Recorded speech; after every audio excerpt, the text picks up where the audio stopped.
Every year, churches do a time-honored ritual called the Christmas pageant. Sometimes they do the Easter pageant. Either way, it can be an absolute nightmare for people involved in communication, in media, the volunteers on the team, because let me tell you, this is a tough, tough time. And in order to keep you from going crazy during that time, I want to give you some tips for how to avoid the nightmare before Christmas, or the nightmare before Easter, or the nightmare before any big concert or other kind of event that happens in your church. Stay tuned.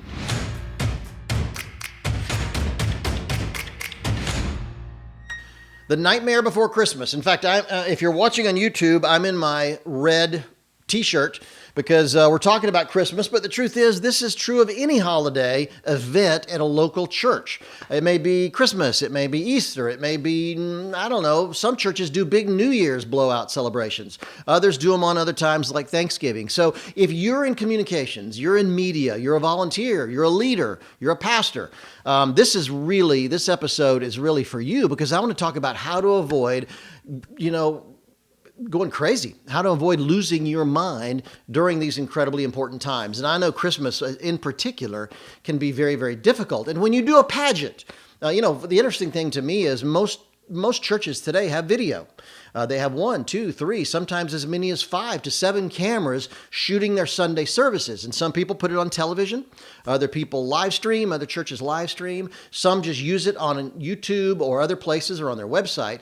So many churches are equipped to video. And as a result, when they do a Christmas pageant or maybe an Easter presentation, they offer it for sale at the church bookstore. And you want people to have a good impression. You want people to see something really well done, not amateur hour. So whether you package it and sell it, downloads or DVDs in the bookstore, whether you just offer it on your website or put it on YouTube or whatever you do, you really want to do something that looks professional and hopefully will warm somebody's heart and make them feel better about the experience they're going through at Christmas and Easter or whatever. So I've jotted down, I've got a whole list of, 9 things.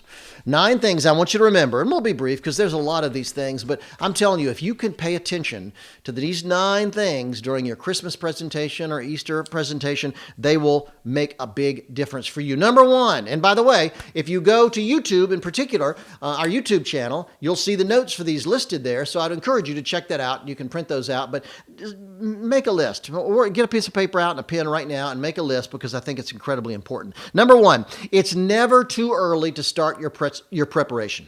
It's never too early to start your preparation. Year after year after year, producers, communications people, the media team thinks, let's let the worship leader, let's let the music director, let's let him work it out first, and then we'll get involved. Nothing could be a bigger mistake. Nothing could be a bigger mistake.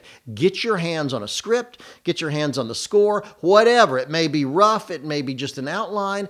Get your hands on it as early as possible. You need to start thinking about what you're going to do. Waiting till the last minute will be a nightmare.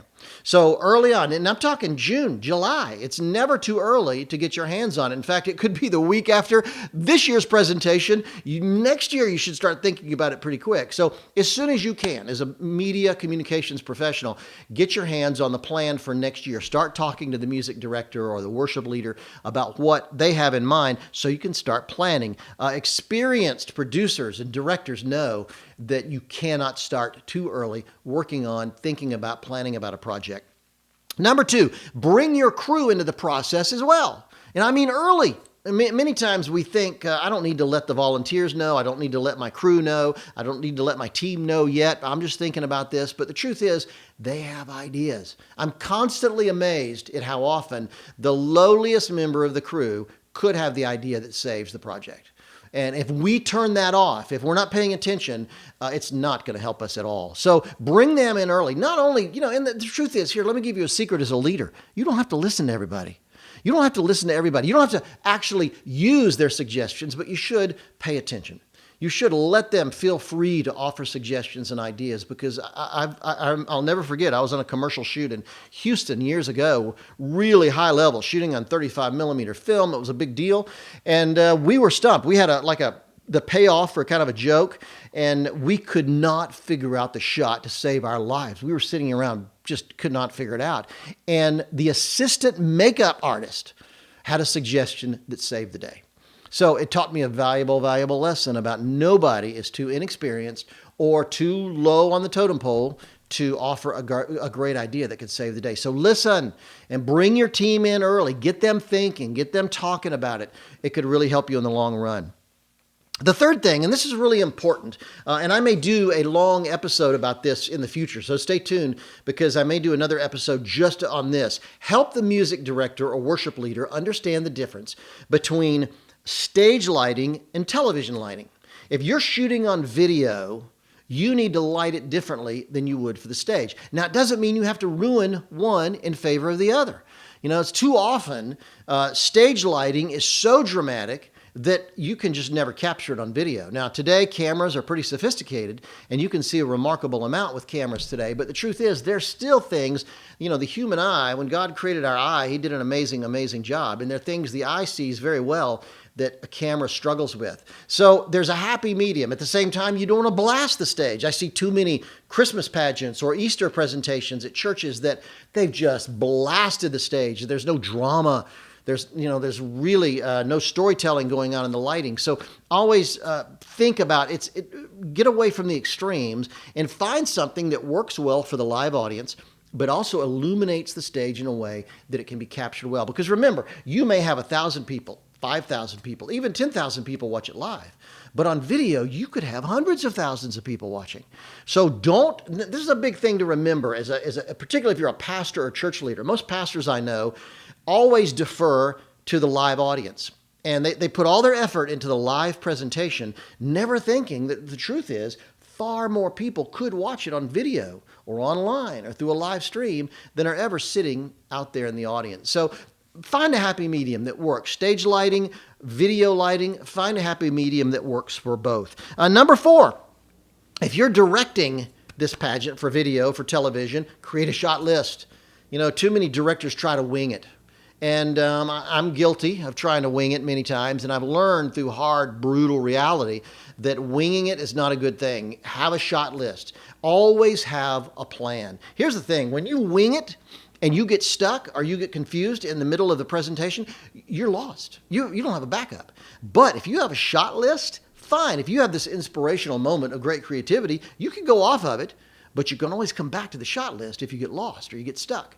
So always, always, always have a plan for what shot you need to be on at a different time during the presentation.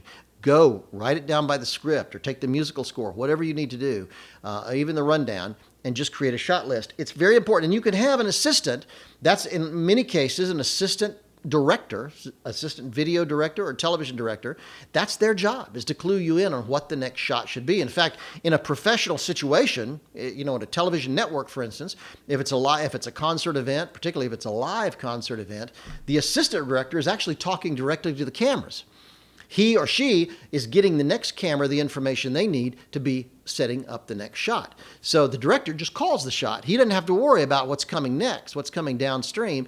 He's focused on what shot he's getting ready to take. So think about creating the shot list. It's very important. Number 5, and this is a rule that I'm telling you I am so hardcore about, stop the screaming and yelling.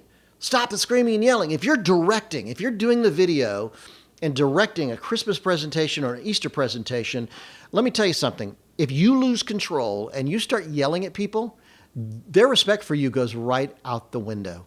You've instantly lost control.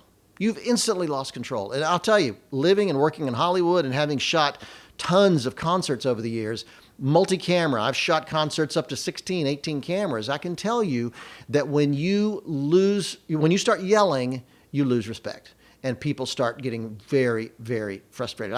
When I was a young cameraman, I was on a shoot one time. I'll never forget this. We had a director that just went crazy, screaming, yelling, profanity. He just went crazy. And I looked around and I noticed all the camera guys. I was the youngest person on the crew. I was running a side camera and I looked at all the other camera guys. They just took their headset off and set it on the camera and just started running the camera on their own.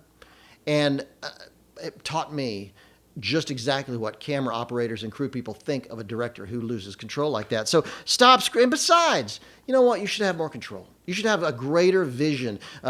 I'll never forget in Dale Carnegie's classic book, How to Win Friends and Influence People. Remember, he said, if you let the other guy think it's his idea, he'll knock himself out. Sure, you can order him to do it. You can yell at him to do it, and maybe he'll do it, but he's not going to put the effort and excellence and quality into doing it that he would if it was his idea. So be encouraging, be motivational, inspire your crew, make them want to do amazing work and stop screaming and yelling. Number 6, this is another big thing with me, is know the difference between cuts and dissolves. Let me tell you something. Cuts and dissolves to a video director are very similar to periods and commas to a writer. There's a place to use them and there's a place not to use them.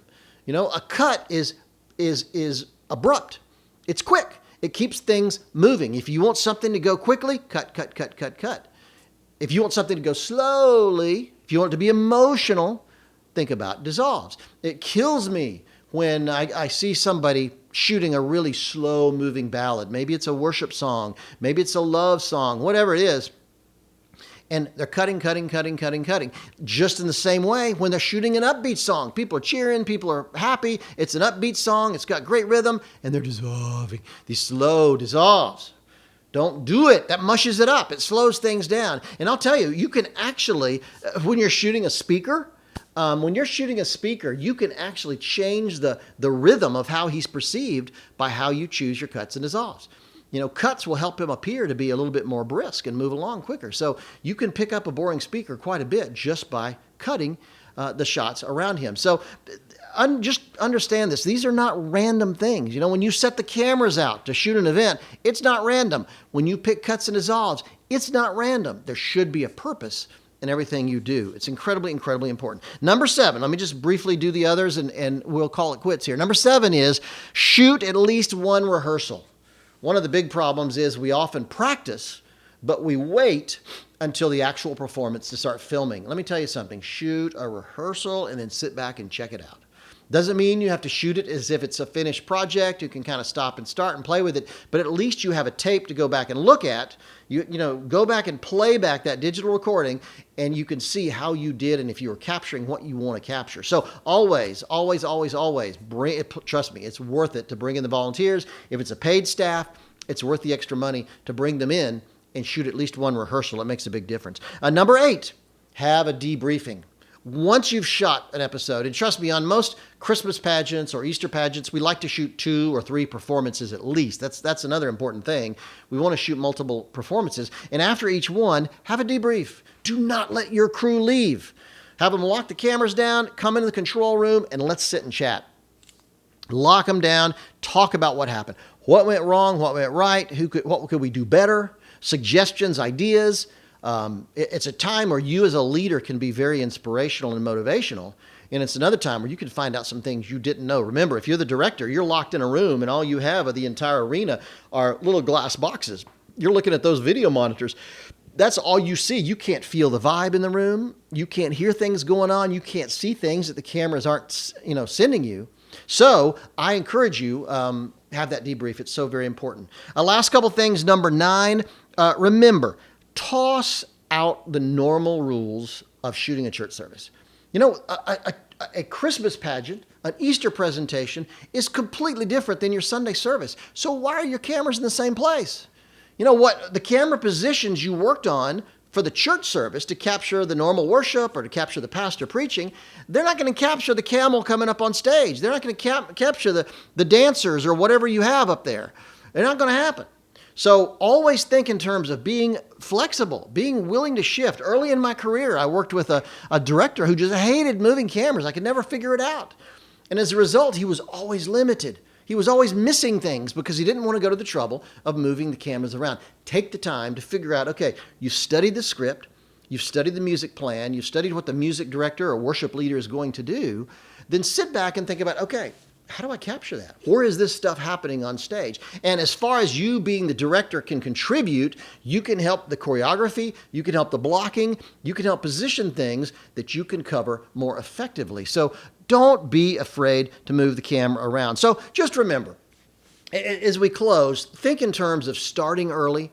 You want to be successful at this. This could be one of the biggest things you do all year. And in the same way, all these rules apply to a concert album. You know, if you're doing a worship album, and a lot of churches shoot their worship albums these days, so don't forget that these same rules apply when it comes to shooting and filming a worship album. So any kind of special event at your church, or a special event, maybe you do your Easter service at a stadium somewhere. A lot of churches do that these days, or some big arena.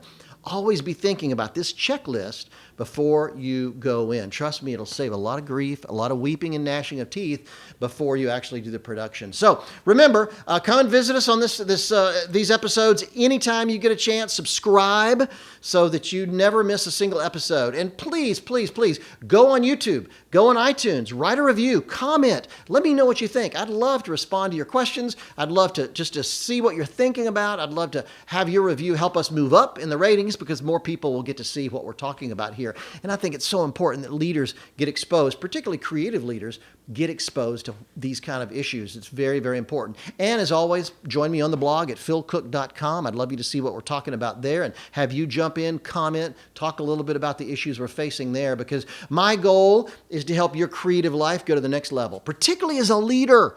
If you're a leader of creative people, I want to see you go to a level that you've never even dreamed before. So it's very, very important that you do that. So join us next time, because we'll be talking about some of these incredibly important issues that'll help take your life and your career and your purpose to a whole different level. Thanks for joining us.